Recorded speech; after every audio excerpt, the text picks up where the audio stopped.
Ito na guys, yung nahugasan natin na papaya, 3. Ayan. Ready na din ang ating kutsilyo at saka yung planggana para lutuan mamaya. Mayroon tayo para ikuskus dito sa papaya. At saka ready na din yung base soup. Ayan.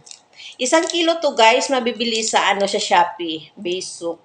Bali yung gamitin lang natin dito is isang slice kasi dalawang piraso ito. Ayan. Meron tayong 2 gatas, yung evaporada. Yan ang sabi ni Sister Sonia B. Ayan. Mayroon tayong 2 kutsara ng asin. Ayan. At saka isang baso ng tubig, pero malakihan ito na tubig kasi 3 yung papaya natin. Ayan. Mayroon din tayong molder. Ayan. Dito natin mamaya ilagay kapag matapos na natin lutuin. 2 ito siya. Binili din natin ito sa Shopee. Pina-order ko kay Banabels. Ayan. Kasi si Banabels ang nag-order nito. Ayan. Yun guys, kaya mag-start na ako sa slice. Diba? I-try natin. Shout out pala kay Sister Vic Sonia. Ayan, dahil sa iyo, marami kaming natutunan. Ayan, gawin namin. Anong resulta kaya nito? Kaya, i-try natin. Diba? Libre na yung natin pang sabon. Gawa natin. Ito pala siya guys, 2. Kasi ito yung i-mix natin mamaya doon. Kaya yung gamitin natin yung isa lang. 1 kilo. Marami na siya guys, Ayan. Kaya ang gamitin natin isa lang. Pwede na natin ito itabi. Ayan. Tabi natin kasi tapos na yan. Slice natin ng ganun. Kasi nakita ko kay Sister Sonia, ayan ang pag-slice niya. Ganituin lang. Parang cubes. Hindi siya parang cubes. Cubes talaga.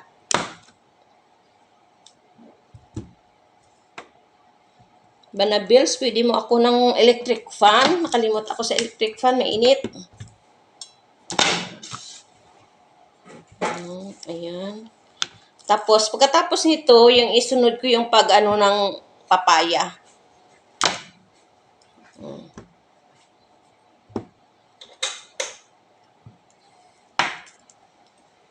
Ganito lang siya kalaki.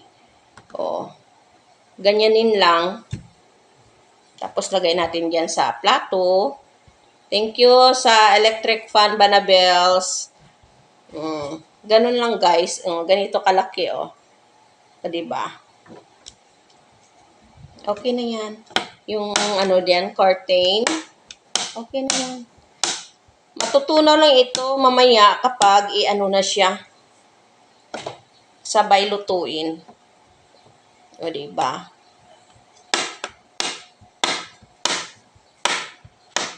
Ganito lang guys. Salamat tayo kay Sister Sonia kasi yung mga ginagawa niya, sinishare niya, diba? Para matuto din tayo sa mga nakatipid tayo. Tapos kung anong resulta nun, pwede natin ibenta. Diba? Ganun lang yun. Kahit anong busy, bigyan natin ng time. Ayan. Pagkatapos nito, yung papaya na naman. Inaamoy ko kung anong amoy niya. May amoy siya, mild lang. Hindi siya, hindi siya mabaho. Yun, ganyan. Para mabilisan. Tatluhan. Yung ginawa ko guys, nagsira muna ako ng store kasi ngayon parang mga mamaya pa yung merienda. So, medyo mahina pa yung customer. Kaya, nag-close muna ako. Dito muna ako sa sabon na gawin ko. O, diba? Ganun lang. Yan.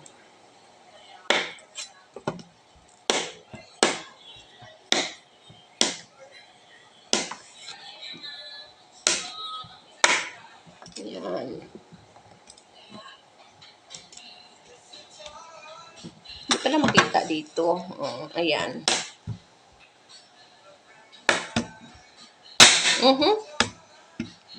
Sorry. Hindi sinasadya.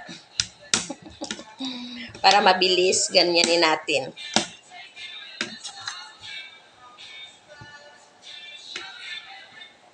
Masyado malaki yung ano ko. Kutsilyo. Tapos yung ano ko, yung ano tawag doon dito?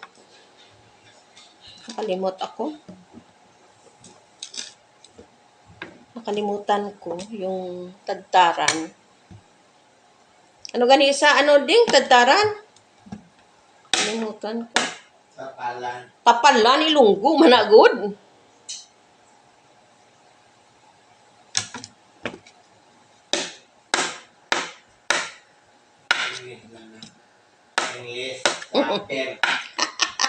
I-English na lang daw para madali, guys. Yung mga kaiyay.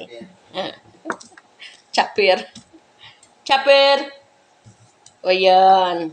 Dito na naman tayo sa papaya. Ayan.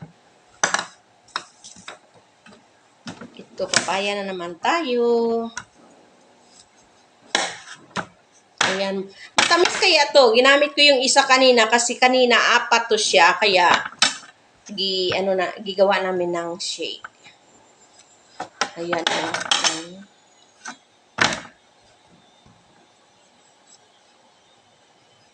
Ingat-ingat lang tayo sa pag-slice kay baka maano yung ating kamay o yung ating daliri. O, ayan.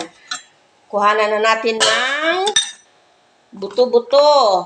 Ang buto-buto, wag natin itapon kasi sabi ni Doktor Atoy, ano to, makinabangan natin yung buto-buto. Oo, pwede natin kainin. Yung buto niya, 7 seeds in 7 days. Ayan. Ulitin ko, 7 ganito, yung buto-buto in 7 days.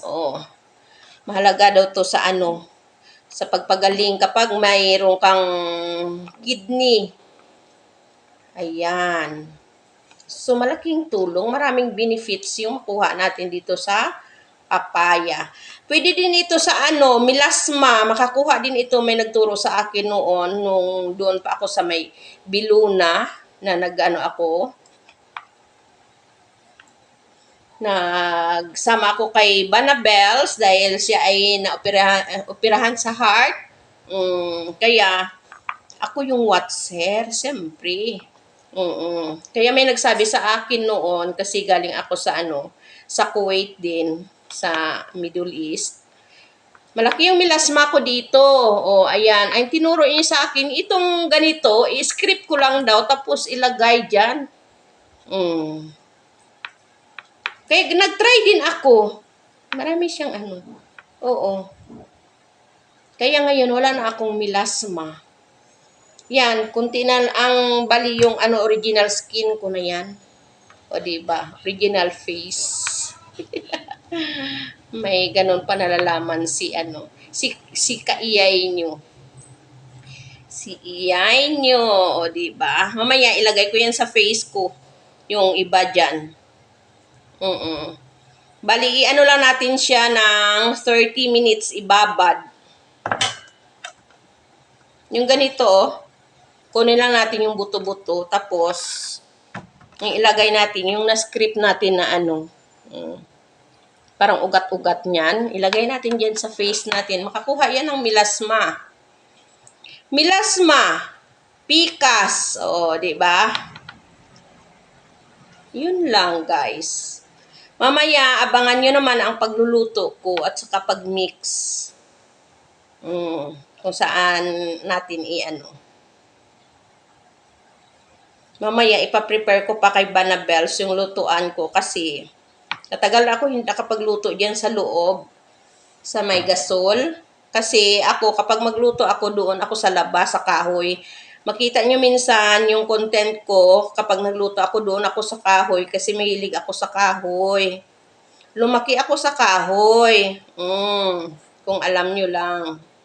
Paalam ko sa inyo. O, ayan. Maraming buto. O, pwede natin itago. Ilagay sa ref. O. Ayan lang guys. Abangan nyo mamaya ang aking pag-mix. Oh. Kasi kudkurin ko pa naman yan. Thank you for watching. Hope na nagustuhan yung aking video ngayon. Thank you sa panood sa akin. Ayan. God bless us. Thank you and bye-bye.